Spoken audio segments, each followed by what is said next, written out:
Hello and welcome. In this video I explain the similarities between narcissistic personality disorder and law enforcement. This is done to identify problems within the Federal Bureau of Investigation and local police departments which could be hindering their effectiveness at fighting crime. Narcissistic personality disorder. A disorder in which a person has an inflated sense of self-importance. Most if not all police officers have an inflated sense of self-importance. This inflated sense of self-importance comes from the consideration of being the hero who protects others from criminals. Narcissistic supply. Narcissistic supply refers to the constant supply of attention and admiration needed by narcissists. Police officers need constant supply of admiration and attention. They need to be validated for their work. They need to be seen as heroes and be praised and respected for it. Another form of narcissistic supply is the ever-increasing supply of money into police departments. The three phases of narcissistic abuse. Overvaluation. In narcissistic relationships, the narcissist love bombs or overvalues the target in order to hook the target. In the case of the Federal Bureau of Investigation and Police, the overvaluation is in the overvaluation of the target as a criminal. This overvaluation of targets as criminals is often directed at marginalized communities and minorities. This is how targets are hooked. Overvaluation is used in a different way than normal narcissistic relationships, but the end result is the overvaluation of the target as a criminal and hooked to law enforcement.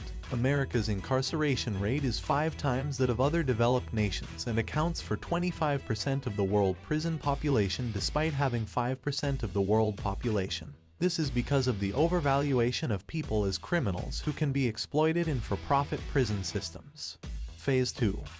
Devaluation. In the devaluation phase, the target is intimidated and degraded.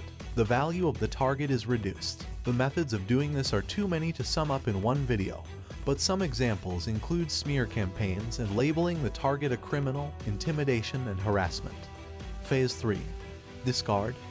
Discard phase happens when all value of the target has been removed. The target is usually discarded to prison. The reason America has 5 times more inmates than the rest of the world is because they have been discarded to prison by a narcissistic police force.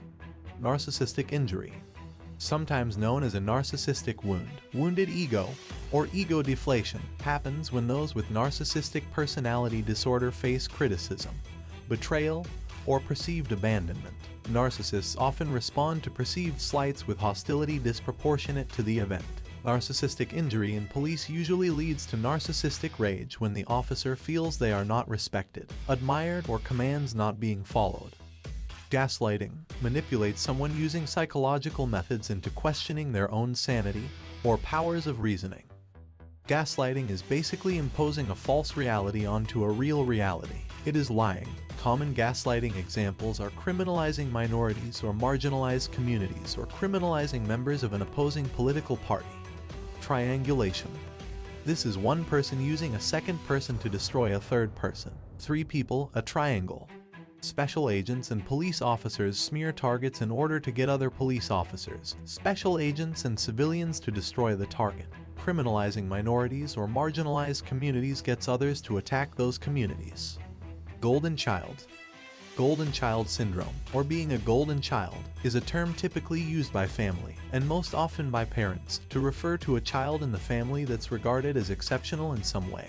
The golden child is expected to be extraordinary at everything, not make mistakes, and essentially be perfect. With regards to law enforcement, the golden child are civilians who admire, respect, and satisfy the FBI and police's inflated sense of self-importance. They are exceptional citizens who respect them, do not break the law, and are essentially perfect. They also support supplying the FBI and police with more money. They are under the control of police and give constant narcissistic supply to law enforcement. Scapegoat. A person who is blamed for the wrongdoings, mistakes, or faults of others, especially for reasons of expediency. In the Bible, a goat sent into the wilderness after the Jewish chief priest had symbolically laid the sins of the people upon it. The scapegoats are the villains or criminals needed by police so they can look like heroes or good people. This contrast between good and bad is needed to validate the goodness and heroism of law enforcement. In order to have a hero, there must be a villain. The scapegoat feeds the narcissistic need of police to be a hero and satisfies their need of being important. The sins or crimes in a community are blamed on a scapegoat. The key in the scapegoat mechanism is to lay the sins of the community on an individual or individuals and then send that individual or individuals into the wilderness with the sins of the community. The wilderness could be prison. When the scapegoat is killed, they become the sacrificial lamb. Flying monkeys. The term taken from The Wizard of Oz means the enablers who do the bidding of narcissists. These are civilians who are not members of law enforcement but do the bidding of law enforcement. They are given some form of immunity or insider knowledge on getting away with crimes. They are employed to devalue and discard targets. Foxpology. This is a false apology. Apologies from the Federal Bureau of Investigation and Police are rarely genuine and often don't seem sincere if an apology is given at all. Enabler. These are individuals who normalize and perpetuate the narcissist's grandiose persona. These are individuals who justify and normalize the criminality of law enforcement. They justify and normalize police shootings, no-knock warrants, excessive force, mass incarceration, and so on. Divide and conquer, a primary strategy of narcissists to exert control to create division among individuals. This is law enforcement smearing a target in order to isolate the target from others. Smearing a victim of a police shooting is a classic example of dividing the victim from the rest of the community. Hoovering. This is sucking a victim back into the narcissist's realm of control. Many police officers with a history of misconduct are allowed back into police departments. Hoovering techniques used by police are promising reform, pointing out that the department needs as many police officers as they can get or threatening retaliation against the police department. This is the police officer trying to hold on to the narcissistic supply provided by being a member of law enforcement. Hypervigilance. A coping mechanism of victims of narcissistic abuse by always being on guard, seeking to anticipate and potentially avoid being in the line of fire. It is emotionally and physiologically debilitating due to draining the body's natural defense system by constantly overloading it. Victims of police targeting are in a state of hypervigilance and always waiting for them to strike. This can be directed at individuals, marginalized communities, or minorities. Idealization. Narcissists see the world and others in binary terms, good or bad. With regards to police, people are either a golden individual or a scapegoat. If people are not providing them with narcissistic supply in the form of admiration and respect, they are scapegoats or criminals who can provide narcissistic supply by being the villains of their heroism.